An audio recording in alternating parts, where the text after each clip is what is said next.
Hello student, मैं अनुप स्वर्णकार। आज जो है अपन फिजिक्स के अंदर क्लास 11 का जो है इक्वेशन ऑफ मोशन टॉपिक लेकर आया हूँ। इसके अंदर जो है अपन कैलकुलस मेथड के द्वारा मोशन की जो इक्वेशन है उसको अपन डिराइव करेंगे, सॉल्व करेंगे। तो सबसे पहला पॉइंट आता है हमारे पास यहाँ पर कि गति के समीकरण जो है वो अप्लाई कहाँ पर होते हैं, उसकी बात करते हैं।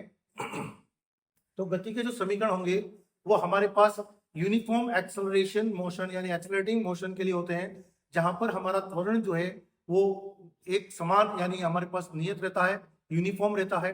वहां पर जो है अपने पास इक्वेशन ऑफ मोशन अप्लाई होती है। अदरवाइज हम जो है इक्वेशन ऑफ मोशन अप्लाई नहीं कर सकते हैं। तो जहां पर भी हमारा यूनिफॉर्म मोशन होगा, यूनिफॉर्म एक्सेलरेटिंग मोशन होगा, वहां पर इक्वेशन ऑफ मोशन अप्लाई कर सकते हैं। तो हमारे पास कितनी इक्वेशन है इसके बारे में अपन बात करें तो फर्स्ट इक्वेशन जो है हमारा v इज इक्वल टू होता है u प्लस 80।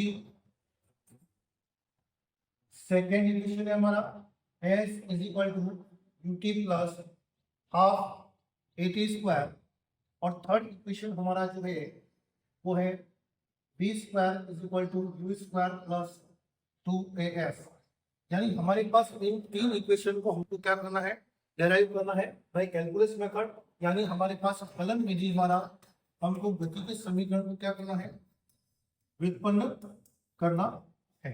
अब गति का पहला समीकरण अपन को व्युत्पन्न करना है, उसके लिए अपन यहां से v is equal to u plus 80 इसको देखेंगे। तो मैं यहाँ पर लिखता हूं सबसे पहले त्वरण की परिभाषा से, त्वरण की परिभाषा से बाय डेफिनेशन ऑफ एक्सेलरेशन। अगर त्वरण की परिभाषा से देखा जाए तो हमारा a बराबर होता है dv upon dt, change in velocity with respect to the time. यानी वेग में परिवर्तन की दर को क्या कहते हैं, त्वरण कहते हैं। और यहाँ पर जो हमने सूत्र लिखा है वो इंस्टेंटेनियस एक्सेलरेशन त्वरण का लिखा है, यानी तात्क्षणिक त्वरण का जो सूत्र यहाँ पर हमने लिखा था। और यहाँ पर अगर हम देखें तो इसका अपन क्रॉस मल्टीप्लाई कराते हैं, a dt is equal to होगा dv। अब जो है अपन दोनों पक्षों में क्या करते हैं, यहाँ पर समाकलन कर देते हैं। दोनों पक्षों में समाकलन करने पर a dt is equal to integration dv। अब यहाँ पर हमारे जो पास है dt के रेस्पेक्ट में इंटीग्रेशन करना है, समाकलन करना है किसका, a का। तो हमारे पास यहाँ पर हम लिमिट लेंगे 0 से t, यानी इनिशियल जो टाइम होगा वो 0 होगा, शुरुआत जो होगी वो 0 समय पर होगी और कितने समय तक चलेगा ये t समय। वो कुछ भी समय हमारे पास हो सकता है, चाहे 10 सेकंड हो, 15 सेकंड हो, लेकिन शुरुआत कहां से होगी, 0 सेकंड। यानी इस ऑब्जेक्ट की इनिशियल वेलोसिटी u, प्रारंभिक वेग जो है इनिशियल वेलोसिटी है t is equal to 0 time, यानी 0 समय पर वस्तु का वेग कितना है, u है। और अपने पास t टाइम पर उसकी वेलोसिटी का वेग कितना हो जाता है, v। तो यहाँ पर v के रेस्पेक्ट में, इसलिए हमने यहाँ पर जो है लिमिट ली है वो वेलोसिटी के टर्म में ली है, वेग के रूप में लिया यहाँ पर, और यहाँ पर समय के रूप में लिए, क्योंकि टाइम के रेस्पेक्ट में हमको क्या करना है, इंटीग्रेशन करना है ना। ये हमारा कांस्टेंट है, यूनिफॉर्म है, तो यहाँ से क्या हो जाएगा, बाहर आ जाएगा। dt का हमारे पास इंटीग्रेशन होगा, समाकलन होगा 0 से t, और यहाँ से हमारे पास dv का इंटीग्रेशन होता है v। यहाँ से जो है लिमिट रखेंगे u और v। सेम हियर dt का इंटीग्रेशन हो जाएगा t 0 से t, यहाँ पर लिमिट रखेंगे अपन, v की जगह एक बार आएगा अपर लिमिट, देन आफ्टर क्या आएगा माइनस लोअर लिमिट। तो v की जगह एक बार आप पुट करेंगे v, और नेक्स्ट माइनस करके अपन क्या करेंगे, v की जगह u पुट करेंगे। और यहाँ से a का a रहेगा, same here t upper limit रखेंगे, t की जगह t रहेगा, और माइनस यहाँ पर क्या आएगा 0। तो अपने पास यहाँ से ये v माइनस u बराबर हो जाएगा a इंटू टी माइनस 0 ना। t माइनस 0 कितना हो जाएगा t, तो यहाँ से आएगा at बराबर कितना हो जाएगा v माइनस u।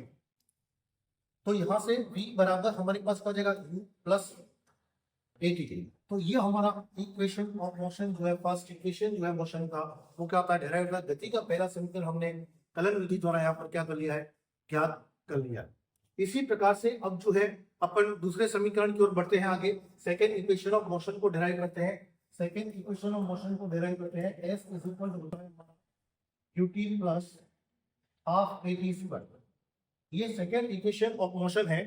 इसको डेराइव करने के लिए यहाँ से अपन जो है वेलोसिटी का अपने पास लिखेंगे बाय डेफिनेशन ऑफ वेलोसिटी, वेग की परिभाषा से। कहां से लिखते हैं? वेग की परिभाषा से, बाय डेफिनेशन ऑफ क्या आएगा? वेलोसिटी। और वेलोसिटी के डेफिनेशन से हमारे पास आता है v बराबर dx बटा dt, change in displacement with respect to time. विस्थापन में परिवर्तन की दर को क्या कहते हैं? वेग कहते हैं। अर्थात यहाँ पर जो हमने लिया वो ताक्षणिक वेग लिया है, यानी इंस्टेंटेनियस वेलोसिटी ली है, तो आपके पास यहाँ से क्रॉस मल्टीप्लाई कराएंगे, v dt is equal to कितना है? dx। v नॉट, हम जानते हैं, क्या जानते हैं कि हमने वेग का जो पहला समीकरण है उसको पढ़ रखा है, जो हमारा v बराबर होता है u प्लस at।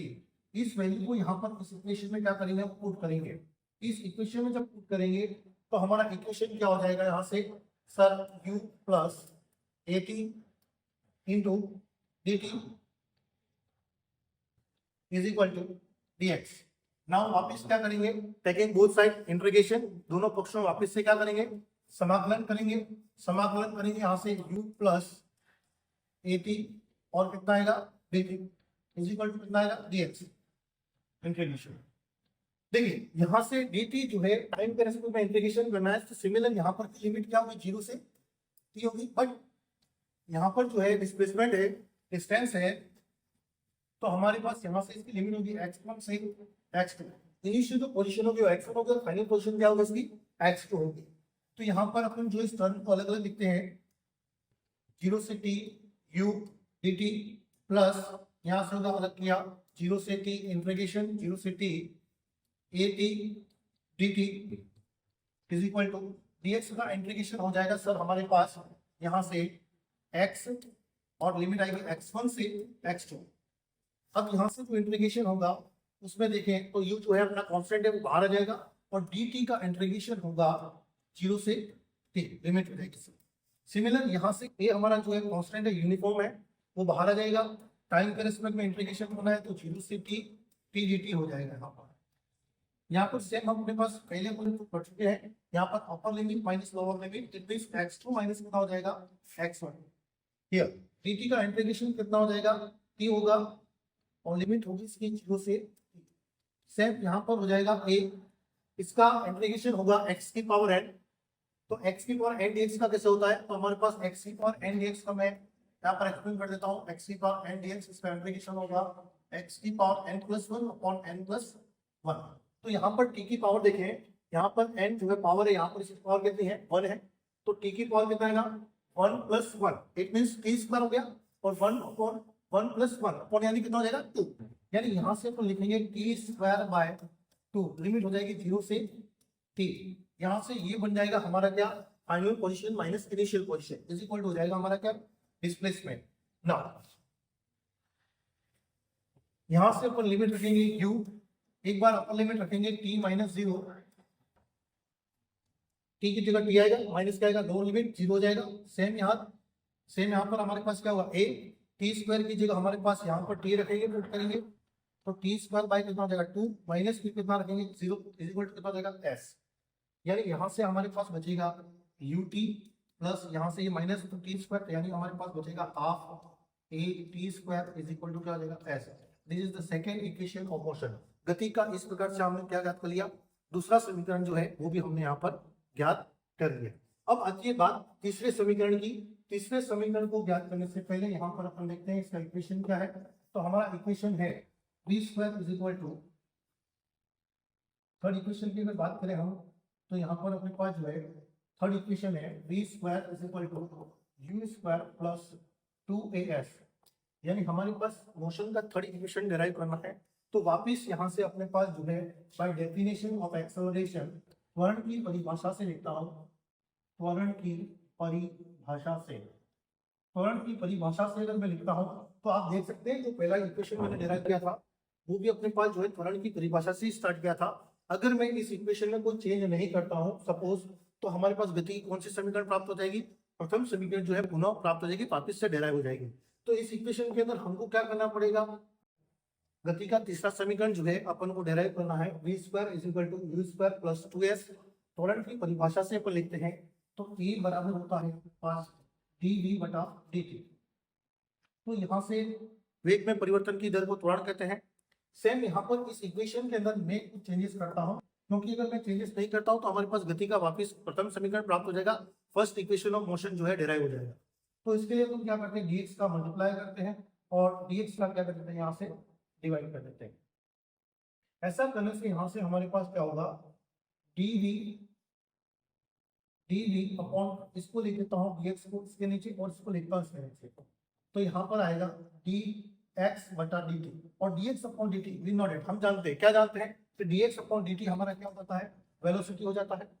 तो यहाँ से इक्वेशन हमारा बन जाएगा sir a is equal to v dv upon क्या हो जाएगा dx। अब dx का यहाँ से क्या कराएंगे अपन, क्रॉस मल्टीप्लाई कराएंगे, तो a dx is equal to हो जाएगा v dv।